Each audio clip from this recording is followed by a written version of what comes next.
Welcome back mga kalapatids. Nagpakain nga tayo ng mga ibon dito sa parke.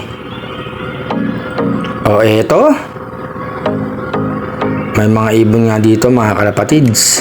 Bumalik na naman. Dati nga nawala yung mga ibon dito. Ngayon meron na naman mga kalapatids. 4 sila. Pakain na naman tayo dito ng mga gutom na ibon. Ayan sila mga kalapatids, lumalapit sa atin. Eto pa. Woo! Kain ng kain. Para mabusog sila mga kalapatids. Dati nagpapakain tayo ng mga ibon dito. Ang problema, yung mga ibon dito nawala mga kalapatids. Kaya hindi tayo na nakakapag-jogging dito. Pero ngayon nandito na sila mga kalapatids, makakapag-jogging ulit tayo dito at makakatambay.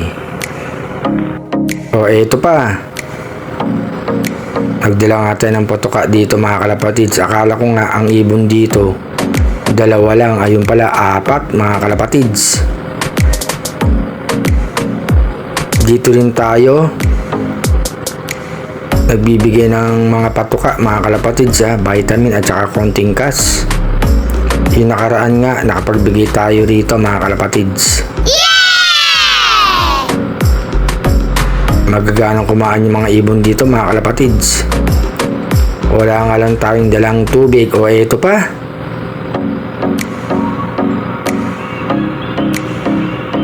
ang weather maganda mga kalapatids, hindi maulan. Shout out sa lahat ng mga sumusuporta kay Arcelot mga kalapatids. O eto pa, patuloy lang tayo magbibigay.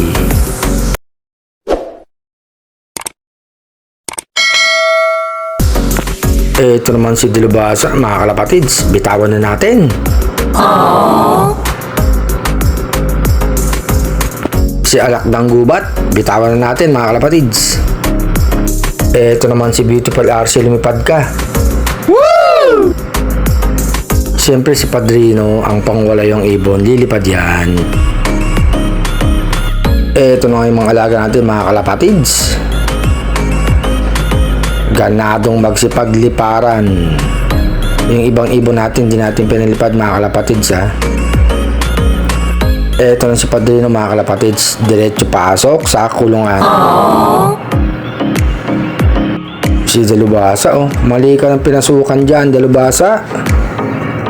Itong ibon na to gustong mamares mga kalapatids. Sa mga babaeng ibon dito, hindi muna natin pinalipad tong mga flyers natin mga kalapatids, pahinga muna sila.